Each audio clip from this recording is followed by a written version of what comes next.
இயேசு உங்களை நேசிக்கிறார்.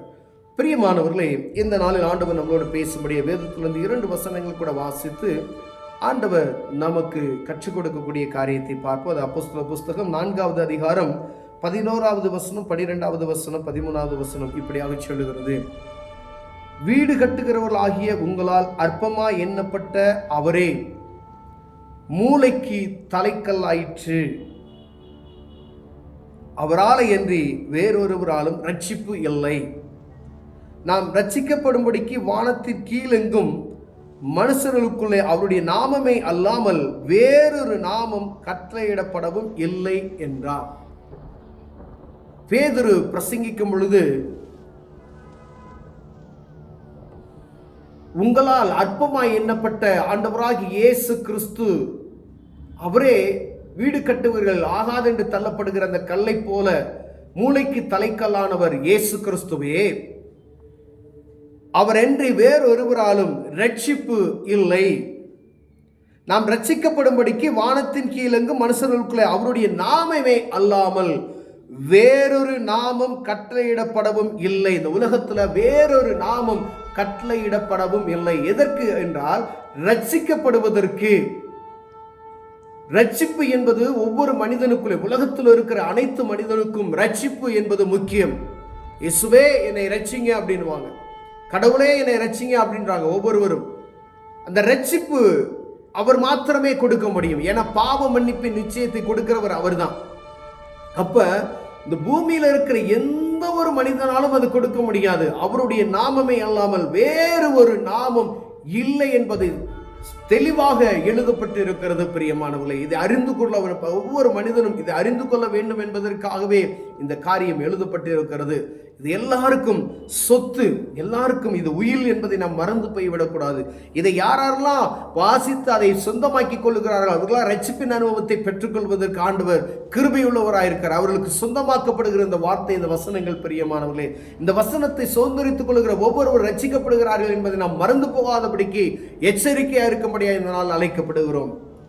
இந்த ரட்சிப்பு அவருடைய நாமமே அல்லாமல் வேறு ஒரு நாமம் இல்லை என்பதை புரிந்து கொள்ள வேண்டும். எந்த ஒரு நாமமும் இல்லை. இயேசு என்ற நாமம் மாத்திரமே மனிதனுடைய பாவத்தை மன்னிப்பதற்கு அதிகாரமுடையதாய் இருக்கிறது. அவர் இல்லாதபடி ரட்சிப்பு ஒரு மனிதனுக்கும் கிடைக்காது. பிரியமானவர்களே, என்ன காரியம், எத்தனை நன்மைகள் செய்தாலும் சரி, எத்தனை விதமான காரியங்கள் செய்தாலும் சரி, ரட்சிப்பு இல்லாத ஒரு மனிதன் பரலோக ராஜ்யத்துக்குள்ள நுழைய முடியாது என்று வேதம் சொல்லுகிறது. நித்தியமான வாழ்க்கைக்குள் கடந்து செல்வதற்கு இந்த பாவ மன்னிப்பின் நிச்சயம், ரட்சிப்பு எண்ணக்கூடிய பாவ மன்னிப்பின் நிச்சயத்தை நாம் பெற்றுக்கொள்ளும்படி அழைக்கப்படுகிறோம். இந்த ரட்சிப்பு ஒவ்வொரு மனிதனுக்கு தேவைப்படுகிறது என்பதற்காக ஆண்டவர் தனித்தனியாய் தனிப்பட்ட ஒவ்வொரு மனிதனுடைய வாழ்க்கையிலும் ஆண்டவர் பேசுவதற்காகவே ஆண்டவர் எல்லா ஊழியர்களையும் அனுப்பி, எப்படியாவது என் ஜனங்கள், என் மகன், என் மகள் இதை அறிந்து கொள்ளும்படியாய், ஆண்டவருடைய வார்த்தையை அறிந்து கொள்ளும்படி, இந்த ரட்சிப்பின் சுவிசேஷத்தை அறிந்து கொள்ளும்படியாய், இந்த ரட்சிப்பு அவராலே அன்றி வேற ஒருவராலும் கிடைக்காது என்கிற காரியத்தை புரிந்து கொள்ளும்படியாய் எங்கும் பிரசங்கிக்கப்பட்டு கொண்டிருக்கிறது. பிரியமானவர்களே, இதை தடை செய்வதற்கு எத்தனையோ விதமான வழிகள் அங்கங்கு உருவாகி கொண்டிருக்கிறது. ஏன்னா ஒவ்வொருவரும் ரட்சிக்கப்படாதபடிக்கு எதிரானவன் சரியான முறையில் போராடி கொண்டிருக்கிறான். ரட்சிப்பு முக்கியமானது, விரும்புவர்களுக்கு ஆண்டவர் தருகிறார். ஆனா ரட்சிக்க கூடாதபடிக்கு தடையை உண்டாக்குகிறவன் ஒருவன் இருக்கிறான் பூமியில. அவன் சாத்தான். தெய்வத்தோடு ஜனங்களை நெருங்க விடாதபடிக்கு எதிர்த்து போராடி கொண்டிருக்கிற ஒருவன். அப்ப ரட்சிப்பின் அனுபவத்தை பெற்றுக்கொள்கிற ஒரு நாமம் இந்த பூமியில அவருடைய நாமமே என்பதை நாம் அறிந்து கொள்ளும்படி அழைக்கப்படுகிறோம். பாருங்க, அவர்கள் ஒரு அற்புதத்தை செய்தது நிமித்தமா இவர்களுக்குள்ள இவ்வளோ பெரிய குழப்பங்களை அங்கே உண்டாக்கி, அங்கு ஆசாரியர்கள் இருக்கிறார்கள், வேதபாரர்கள் இருக்கிறார்கள், பரிசேயர் இருக்கிறார்கள், பெரிய காவலர்கள் இருக்கிறார். பேதுருவும் யோவானும் பேசுகிற தைரியத்தை அவர்கள் கண்டு அவர்கள் படிப்பறிவில்லாதவர்கள், பேதமையுள்ளவர்கள் அறிந்தபடியில் ஆச்சரியப்பட்டு இவர்கள் இயேசுவுடனே கூட இருந்தவர்கள் என்று அறிந்து கொண்டார்கள்.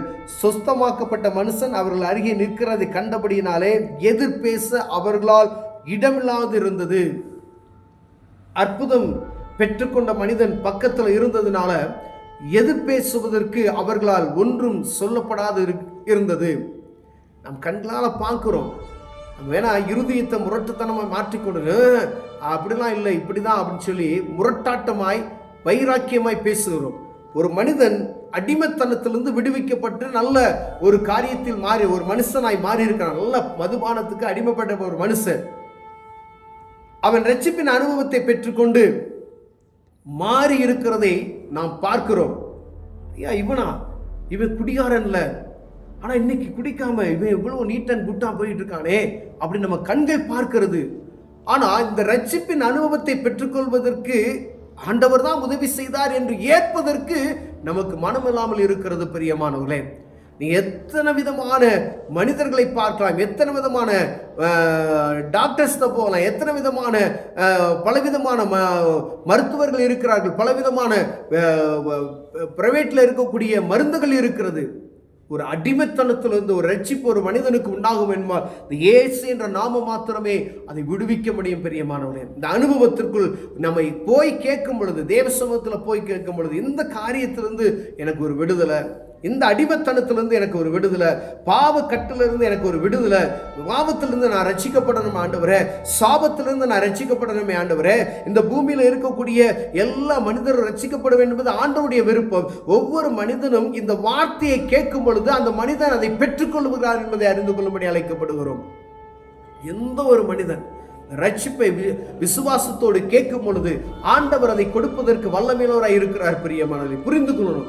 ஐயா, நான் பல வருஷமா இந்த காரியத்தில் அடிமைப்படுத்தப்பட்டு இருக்கிறேன், இதுல ரட்சிப்பு எனக்கு கிடைக்கலையே, ரட்சிக்கப்படுவதற்கு நான் என்ன செய்யணும்? எத்தனை காரியங்கள் நீங்கள் செய்தாலும் சரி, எத்தனை மருந்து மாத்திரைகள் செய்தாலும் சரி, இயேசு என்ற நாமத்தை நோக்கி நீங்கள் வருவீர்களா? இந்த நாமமே அல்லாமல் குணப்படுத்த முடியாது. பிரியமானவர்களே, நான் ஒரு காலத்துல மதுபானத்தில் அடிமைப்படுத்தப்பட்டு கடந்தவனாக இருந்தேன். ஆனா இயேசு என்ற நாமம் என்னை தொட்டது. ஒரு நொடி பொழுது, ஒரு நொடி செகண்ட் தான். கிழக்குக்கும் மேற்கும் உள்ள தூரம் போல என்னை ஆண்டவர் பிரித்தெடுத்தார். பிரியமானவர்களே, அந்த நினைவு கூட இல்லாதபடிக்கு மாற்றி போட்டார் ஆண்டவர். அதற்காக தான் இந்த காரியத்தை உங்களுக்கு நான் இதை சொல்லிக்கொண்டு சாட்சியாக சொல்லிக்கொண்டு வருகிறோம். ஒரு அடிமைத்தனத்திலிருந்து, ஏதோ ஒரு அடிமைத்தனம் நம்ம அடிமைப்படுத்தி வைத்திருக்கிறோம். அது எதவா இருக்கலாம், ஏதாவது ஒரு அடிமை, பொய் சொல்லுகிறதா இருக்கலாம், இல்ல மதுபானத்துக்கு அடிமைப்படுத்தப்பட்டதா இருக்கலாம், இது போதைப் பொருளுக்கு அடிமைப்படுத்தப்பட்டு இருக்கலாம். நான் இதை விட்டு வெளியே வர முடியல, இதுக்கு ஒரு ரட்சிப்பு எனக்கு வேண்டும் என்றால் இயேசு என்ற நாம மாத்திரமே அந்த காரியத்துக்கு விடுதலை கொடுக்க முடியும் என்பதை அறிந்து கொள்ளும்படி அழைக்கும். இந்த பூலோகத்துல எங்கும் எந்த ஒரு நாமமும் இல்லை, இயேசு என்கின்ற நாமமே மாத்திரமே இந்த ரட்சிப்பை கொடுக்குவதற்கு முடியும் என்பதை நாம் அறிந்து கொள்ளும்படியாய் ஆண்டவர் நம்மளோடு இடைபடுகிறார். அந்த நாமத்தை நீங்கள் அறிந்து கொண்டால் போதும். எத்தனை பெரிய கட்டுகள் இருந்தாலும் சரி, எத்தனை பெரிய சாபமா இருந்தாலும் சரி, எத்தனை பெரிய பாவமா இருந்தாலும் சரி, எத்தனை பெரிய பலவீனமா இருந்தாலும் சரி, விடுவிப்பதற்கு அவருடைய நாமமே, ரட்சிப்பை கொடுப்பதற்கு அவருடைய நாமமே அறிந்து கொண்டால் போதும், நீங்கள் ரட்சிக்கப்படுவீர்கள். பிரியமானவர்களே, கண்களை மூடுவோம், ஜெபிப்போம். ஆண்டவரே, ரட்சிப்பு ஒரு மனிதனுக்கு கிடைப்பதற்கு இந்த பூலோகத்துல வேறு ஒரு நாமம் இல்லை, இயேசு என்ற நாமத்தை தவிர வேறு ஒரு நாமம் இல்லை என்பதை வேதம் எங்களுக்கு தெளிவாக எழுதி வைத்திருக்கிறீங்க. ஆண்டவரே, அறிந்து கொண்டு ரட்சிக்கப்படுவதற்கு உதவி செய்யுங்க. இயேசுவின் நாமத்தில் பிதாவே, ஆமென்.